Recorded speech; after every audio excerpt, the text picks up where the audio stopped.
Originally I'm from Samara, Russia, and it's around 1,000 kilometers south from Moscow. My family isn't that large. I'm the only child. My grandparents and parents, they live really nearby, so it's a really big, family neighborhood.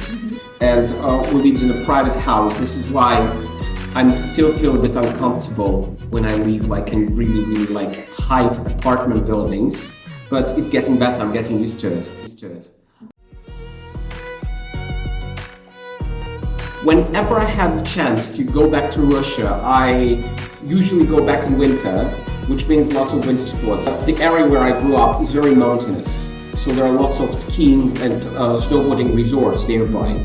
So it was really convenient for me to go and do snowboarding every once in a while. It was very popular to go bowling. It's really it's like a national sport. Only my city has a lot of parks. So people generally just try to go for a stroll a few times a week together.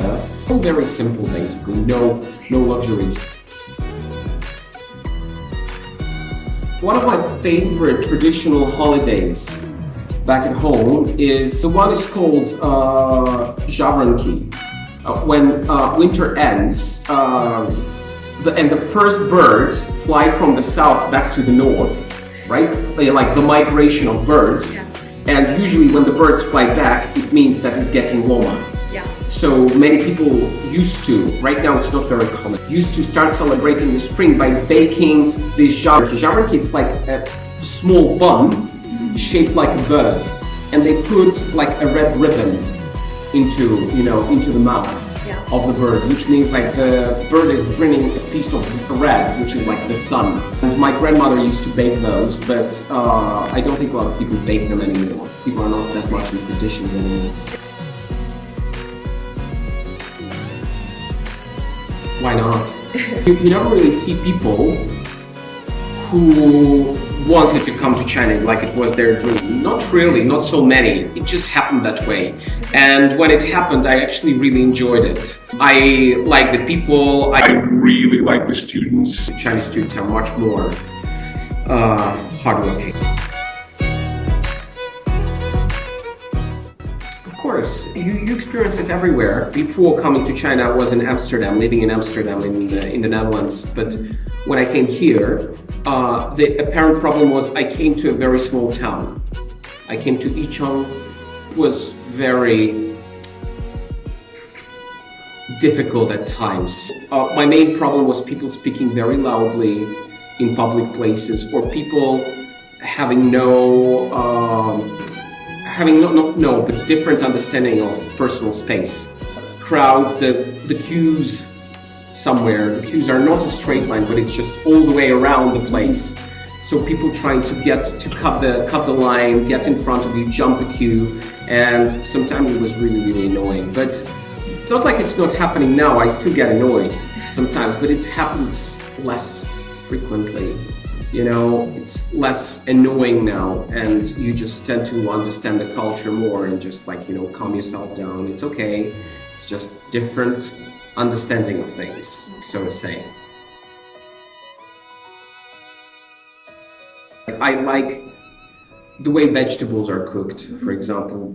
Most of the vegetables I adore, but I absolutely detest tofu. And especially when you go for a walk to hutongs, there is this absolutely disgusting smell of the smelly tofu, which smells like nothing else on earth.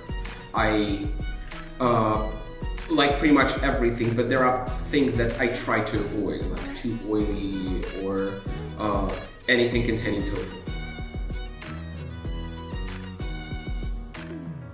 Very staple. It's less oily, but it's more heavy. It's heavier. It's a lot of potatoes in everything, a lot of bread in everything. The big advantage is that there are lots of soups. So in Russia, with every lunch you're supposed to have a soup. And I think it's really good for the stomach and everything. In China, it's very difficult to find decent soups, and there's no time to cook your own. I struggled with like finding the proper menu for myself.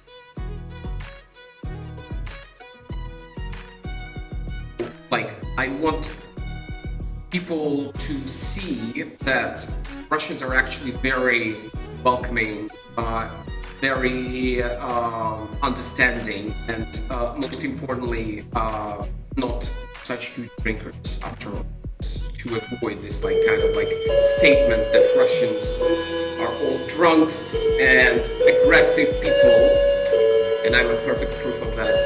Yeah. But yeah, that's something I really want people to know. Okay, so that's all. Thank you. Thank you.